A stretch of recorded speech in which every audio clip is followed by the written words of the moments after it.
Hi everyone, welcome or welcome back to my channel that is Samajha Law in Veins. So today we are going to start another topic that is interpretation of penal statutes.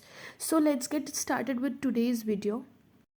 Okay, the general rule governing the interpretation of penal statute is that it must be strictly construed. Strict interpretation, in the words of Crawford, connotes if a statute is to be strictly construed, nothing should be included within its scope that does not come clearly within the meaning of the language used. Its language must be given exact and technical meaning with no extension on the account of implications or equitable consideration.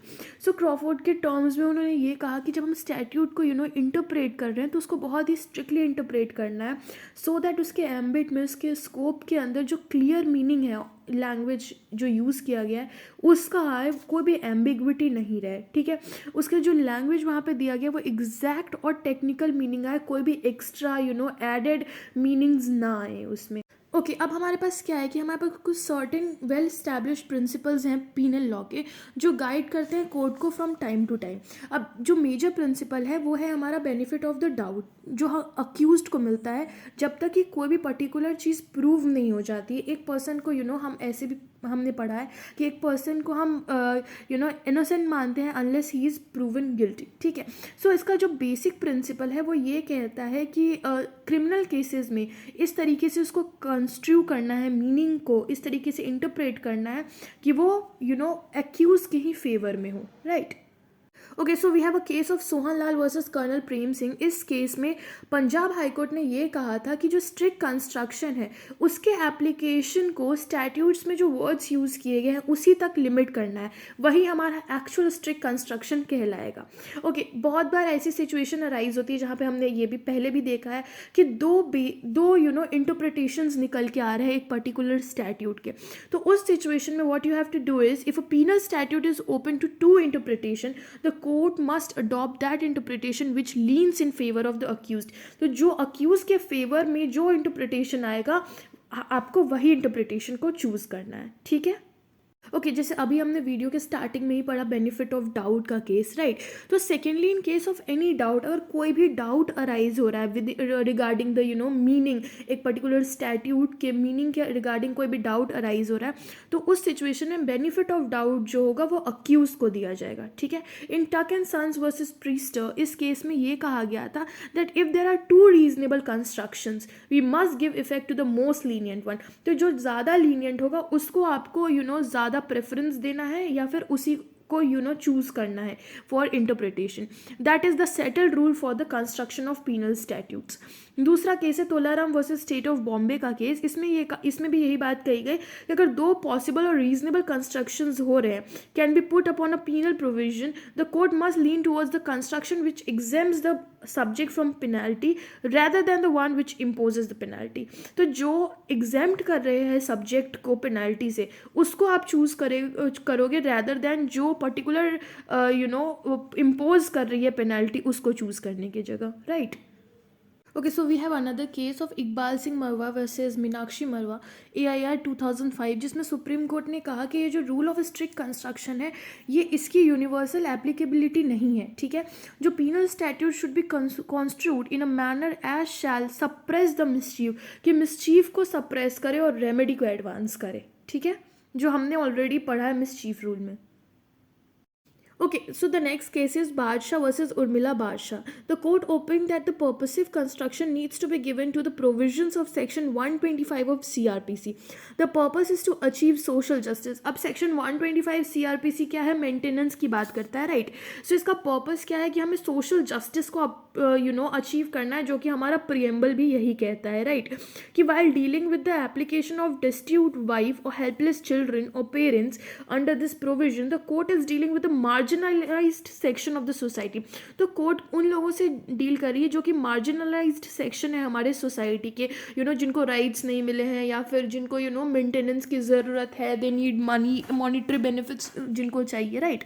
So the purpose ये है कि हम social justice achieve करे, जो कि हमारे constitution का भी विजन है, जो हमारे प्रियम्बल में एज आई टोल्ड यू कि दिया गया है। दूसरी चीज़ एक ये भी बात है कि जो साइंटिफिक एडवांसमेंट होता है करंट मीनिंग के थ्रू, तो उसका कंस्ट्रक्शन करंट सर्कमस्टांसेस के थ्रू करना है। Okay, so next we have a case of Motibai versus R Prasad. इस केस में कोर्ट ने सिंपली ये कहा कि आपको न्यू वर्ड्स को ऐड करने की ज़रूरत नहीं है खुद से while interpreting the penal statutes. Courts are required to do grammatical interpretation of the penal statutes. अच्छा, मैं जब आपको मिसचीफ रूल ऑफ इंटरप्रिटेशन पढ़ा रही थी तो मैंने आपको एक केस बताया था, Ranjit Udeshi versus state of Maharashtra. अगर आपने वो वीडियो नहीं देखा तो I will provide the link in the description box. इस केस में क्या हुआ था कि जो एपिलेंट था उसको कन्विक्ट किया गया था for the sale of obscene book, that was Lady Chatterley's Lovers. ठीक है, तो यहाँ पे एपिलेंट जो था उसने आर्ग्यू किया कि ना ही उसको नॉलेज थी इस ऑब्सीन मटेरियल के बारे में which was inside the book, ना ही उसका इंटेंशन था बुक को उस पर्पज से बेचने का। ठीक है, उसने दूसरी बात ये भी कही कि it is not possible for him being a shopkeeper कि वो हर बुक को रीड करे तब बेचे। बट यहाँ पे सुप्रीम कोर्ट ने अप्लाई किया इंटरप्रिटेशन ऑफ पीनल स्टैट्यूट को स्ट्रिक्टली, और ये कहा कि जो क्वेश्चन ऑफ मेंस रिया और intention for the conviction of the accused in such a matter is irrelevant.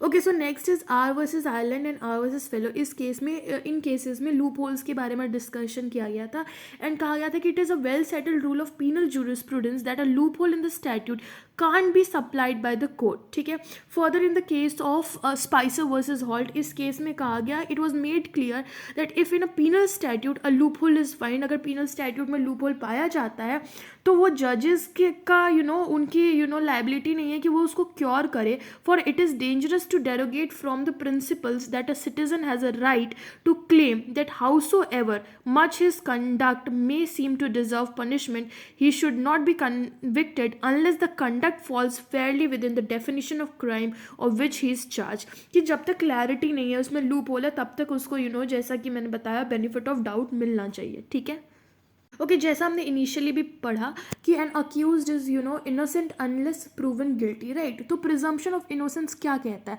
कि सिविलाइज पीनल जूरिस्प्रूडेंस के अंदर की जो अक्यूज्ड होता है उसको हमेशा हम ये प्रिज्यूम करते हैं कि वो इनोसेंट है जब तक कि उसकी गिल्ट को उसको प्रूव नहीं किया जा रहा है। ठीक है, with beyond any reasonable point of doubt. In fact what is meant by this is that the burden of proving the guilt of an accused is upon the prosecution. ये हम ऑलरेडी आईपीसी में भी पढ़ चुके हैं। ठीक है, there may be some issues on which it is not possible for the prosecution to give evidence from its own hand, and in these circumstances it would not be a serious departure from the traditional principle of presumption of innocence to require the accused to give evidence of such an issue.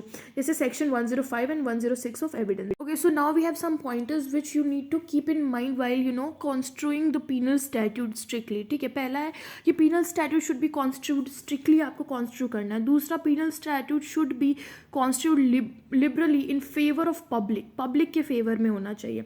जब दो construction possible हो रहा है, ठीक है, या फिर ambiguity arise हो रही है, तो उस situation में construction should be adopted which is for the benefit of the accused, already discussed.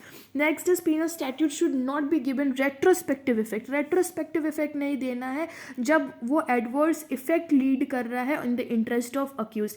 अगर retrospective effect आपको तब नहीं देना है जब वो accused के against जा रहा है, ठीक है, उसके ऊपर adverse effect दे रहा है। ठीक है, next is any subsequent laws can be applied retrospectively to give a benefit to the accused. लेकिन हम इसको subsequent law को apply कर सकते हैं retrospectively अगर accused को benefit देना है तो। Next is the court shall not add new things on its own while interpreting a statute, already discussed. Words should be adopted in simple and natural meaning. And the last, criminal mens rea is required for conviction in every matter, already discussed. Okay, so I think आपको ये topic बहुत ही अच्छे से समझ में आ गया होगा। I think we have done more than 10 case laws. फिर हमने ये भी देखा कि what you have to keep in mind while doing so, benefit of doubt को देखा हमने, what are the things which are important for penal statutes, वो सारी चीज़ें हमने आज कवर की। So thank you so much for watching this video. Stay tuned, stay safe and stay happy.